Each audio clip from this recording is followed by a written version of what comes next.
What is going on, guys? Matt O'Leary back to recap the New York Jets versus the New York Giants preseason game, the finale of the preseason for both the Jets and the Giants. Let's get it rocking and rolling. Right off the jump, a special teams play. Fumble on the kickoff, and guess who is on the recovery for the fumble? Quantez Stiggers, who has had a very strong training camp and preseason, and he stood out once again, recovering the fumble on that one. You would get a really nice drive from the New York Jets after that. They would end up kicking a field goal, but Izzy Abanikanda had 5 carries for 28 yards on that drive. I thought he had a really strong day. He ended up finishing with 9 carries for 83 yards and a touchdown, 9.2 yards per carry. He is fighting for a roster spot. Can they keep 4 running backs? Yes, it's absolutely possible that the Jets do keep 4 running backs, but it's tough. It's going to be an uphill battle for him to make it, but he gave it his all today, so shout out to him on that one.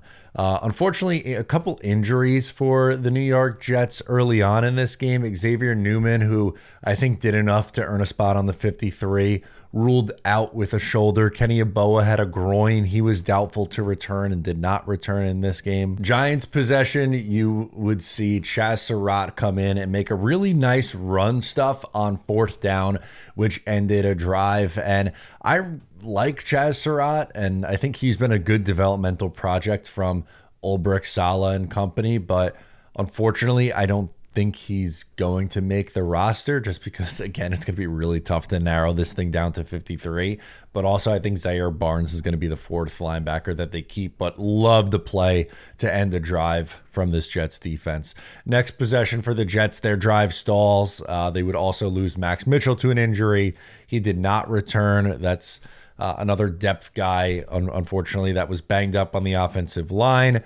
Giants get the ball back next time. Takk McKinley comes in with a sack. He had a monster, absolutely monster game. He does the lights out dance after making the sack like he's 2006 Sean Merriman just going off.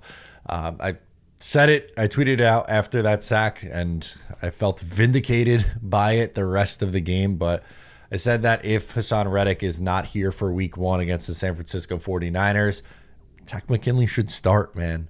I get it. Wasn't necessarily against the best of competition, but Evan Neal's a starter. Evan Neal is a starting right tackle, and Takk McKinley put him in a blender. And he's been stellar against the Jets first team all offseason long, all training camp and preseason. I don't think I don't think Takk McKinley, or more on Braden McGregor in a second, or either of those two guys, I don't think they should be sitting in favor of a guy like Michael Clemens. I just don't think he is produced to the level that these two guys have. Jets get the ball. Izzy Abanikanda, his good day continues. 45-yard touchdown run, breaking tackles, off he goes. 10-0 New York Jets. This next drive for the Giants was the possession of sacks. Leonard Taylor comes in, gets one. McGregor on back-to-back plays comes up with a sack. And again, my note here was like, I don't know how I could be convinced that like these guys are playing in this game and Michael Clemens was like in street clothes with the rest of the group. I don't see it that way.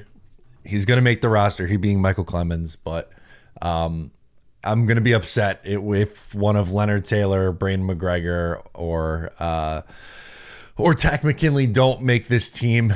It's going to be frustrating. Jet fans are going to get annoyed by it, but I think it's coming. I think it's coming down the pike. Next Jets possession, Zach Kuntz drop. He's been really bad in the preseason, guys. It's tough. I was rooting for him in year 2. Physical freak, RAS score guy, tall, big tight end. Has not developed. Has not looked good in year 2. I don't think he makes the team.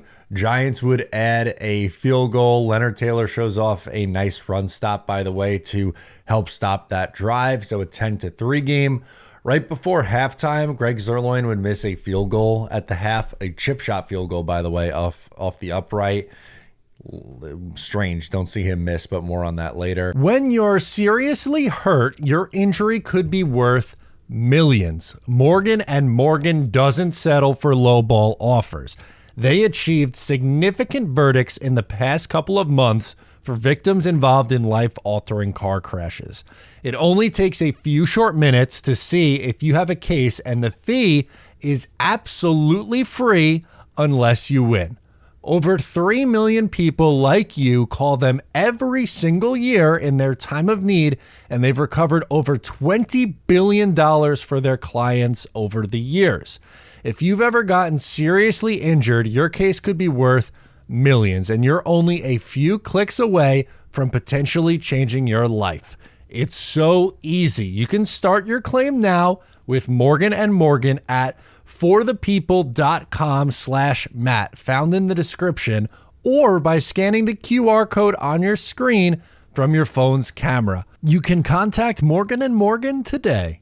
Jets get the ball out of the half. They turn things over to Peasley, who just it was a rough go of Andrew Peasley. Let's look at the numbers, by the way. First half was Martinez, 12 of 20 for 99 yards, no touchdowns, no pick. Peasley, 5 of 11 for 75 yards. He was not very good today, unfortunately. Not much going on the Jets next or first possession out of the half. Cotterington would line up offsides. He would have another penalty later in the game. Jets force a punt on that Giants possession out of the half, but Cotterington, love his special teams prowess, right? I think he's a really good returner. Doesn't really offer you a whole lot at corner or on defense. Keeping this thing rolling, Leonard Taylor adds a couple more sacks in back-to-back possessions. Tommy DeVito would end up leading a really nice drive for the Giants that would end in a field goal. Poor Tommy DeVito, man. He ended up getting killed with sacks. I believe the Jets finished with 8 sacks in the game. DeVito, 14 of 27, 103 yards, no touchdowns, and no interceptions. McGregor would add a sack. He ended up finishing. Let's do this. As we begin to wrap things up in the second half of this game. The other things of note: Greg the Leg missed another field goal. 2 missed field goals from Greg Zuerlein. Very strange. That's not usually how he is. He's pretty much automatic.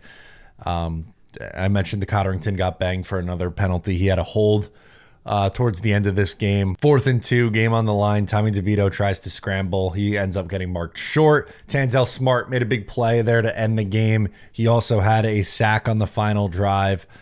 I like Tanzel Smart, good guy. Unfortunately, this defensive line is insanely deep, so I don't know how he makes this team. But looking at the Jets defense, this is really where I wanted to end it and close with, because, again, strong showing.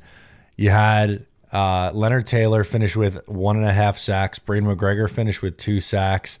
Tanzel Smart, half a sack. Tack McKinley, 3 sacks. The guys balled out. The defensive line was absolutely stellar tonight. The Giants' offensive line did not look very good, and they played Evan Neal and John Michael Schmitz, who are 2 guys who are going to be a pretty big part of that offensive line this year for the Giants. So Jets win 10-6. They go 3-0 in the preseason. The next time we see them, it will be for real in San Francisco. I can't wait. Guys, thank you so much for tuning in. I'm Matt. I'll catch you next time.